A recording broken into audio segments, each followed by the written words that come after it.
Le panafricanisme, c'est une lutte de libération qui va permettre à des États souverains de décider eux-mêmes de s'unir et dans quelles conditions. S'il y a des pays qui sont en train d'imposer, de conquérir leur souveraineté, mais on n'est pas encore arrivé au stade où on peut dire qu'ils sont souverains. Ils sont en train de lutter pour cela et ils ont pris un chemin qui me semble assez irréversible en réalité. Pourquoi d'ailleurs?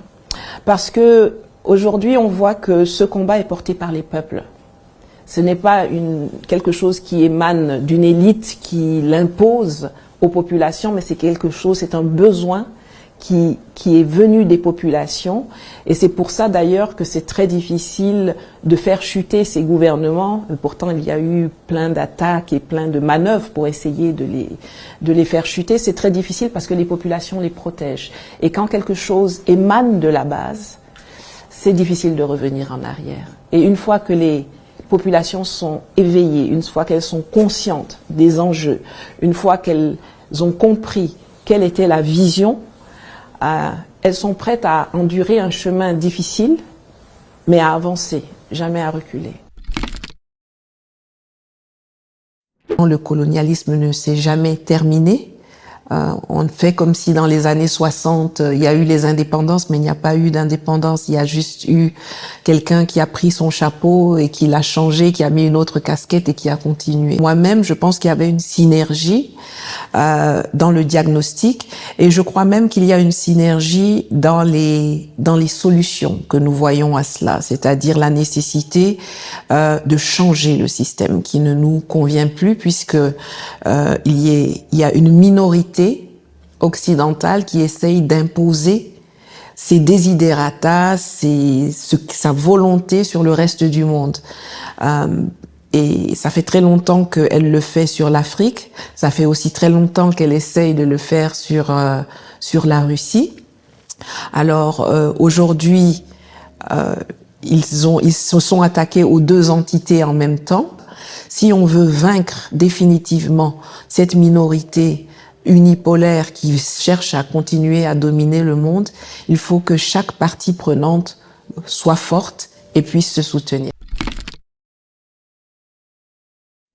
Je pense que l'élection de Donald Trump est très intéressante. Moi, je la trouve très intéressante parce que elle va mettre à mal la relation transatlantique, les relations au sein de l'OTAN. On voit déjà d'ailleurs une semaine à peine après l'élection comment les leaders français et compagnie commencent à dire il faut qu'on reformule, il faut qu'on se prenne en charge nous-mêmes, etc. Ils savent très bien ce qui va venir sur eux, donc ils sont aujourd'hui affaiblis parce que leur parrain, leur allié américain, à partir du mois de janvier, ne sera plus un allié comme ils le connaissaient dans le passé. En ce qui concerne la situation en Ukraine, je pense qu'il y aura plus de facilité de discussion. Je ne sais pas si ça aboutira à une résolution du conflit, parce que je crois que même Trump va plutôt vouloir proposer un gel du conflit. Or, je pense que du côté russe et du côté de toute personne normale, c'est une fin du conflit qu'il faut savoir. Mais au moins, je pense qu'il y aura de nouveau des canaux de communication qui vont pouvoir être établis. Et ça, je pense que ça va soulager tout le monde. Les types de collaborations que vous avez élaborées avec des médias africains qui permettent à des intervenants africains de pouvoir s'exprimer, de pouvoir exprimer leur point de vue, est quelque chose qui est très apprécié un peu partout en Afrique. Aujourd'hui, les populations sont éveillées, elles cherchent des informations crédibles. Et elles savent que les informations crédibles ne viennent pas des médias mainstream occidentaux. Donc, forcément, elles se réorientent vers d'autres sources d'informations. Et je pense que tant que les médias russes resteront dans une optique qui soit ouverte, qui garantisse la liberté d'expression, la diversité d'opinion, ils ont une route qui est plutôt optimiste, je crois. Donc, je pense que les médias, les autorités occidentales ont pris ces sanctions. Je suis certaine qu'elles les regrettent. L'ère de la domination, des sanctions, de la coercition est terminée.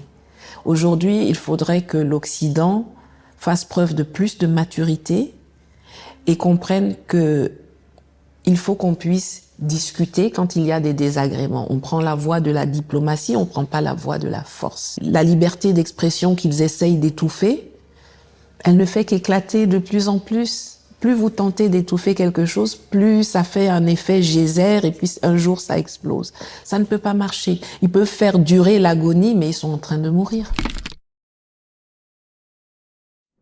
Du côté de l'Afrique, je pense qu'on a une fenêtre d'opportunité. Donald Trump ne se préoccupe pas de l'Afrique, il l'a dit à plusieurs reprises et d'ailleurs dans toute sa campagne présidentielle, il n'a jamais évoqué l'Afrique, ce que je considère comme étant un plus, parce qu'au moins ça veut dire qu'il va nous laisser tranquille, qu'on n'est pas en train de, voilà, qu'il n'est pas en train de se focaliser sur nous. Je trouve que c'est bien. Et le fait que son arrivée au pouvoir va fragiliser l'Europe est une opportunité pour nous pour aussi avancer dans notre lutte d'émancipation. Et on est tous membres d'un système de gouvernance mondiale, internationale, dont le pan économique est situé généralement à Bretton Woods, donc avec le Fonds monétaire international, la Banque mondiale. Et aujourd'hui, on remarque que ces institutions font du chantage à l'Afrique. Elles utilisent sans vergogne et sur la base d'aucun texte, elles se permettent d'utiliser des instruments de coercition pour dire à l'Afrique, si vous voulez qu'on finance telle chose, alors il faut accepter de passer des lois des lois pro-LGBT, il faut décriminaliser l'homosexualité, il faut faire telle chose, on ne financera plus les énergies fossiles, on ne va plus... C'est eux, au lieu de soutenir les efforts de développement des pays africains qui savent le mieux ce qui est bon pour eux, ils décident du haut de leur bureau de Washington d'instrumentaliser les moyens financiers qui sont à leur disposition, qui nous appartiennent aussi, parce que tous les pays africains sont membres du FMI et de la Banque mondiale. Et je pense que c'est d'ailleurs pour ça que les Africains sont très intéressés à ce qui se passe dans les BRICS, à l'alternative que les BRICS pourrait offrir, même en ce qui concerne les moyens de paiement, les moyens de financement, la nouvelle banque de développement des BRICS, enfin tout ce système qui est en train de se construire tout doucement à côté et qui va pouvoir être une alternative à un système qui a été construit sur des bases qui sont totalement obsolètes aujourd'hui.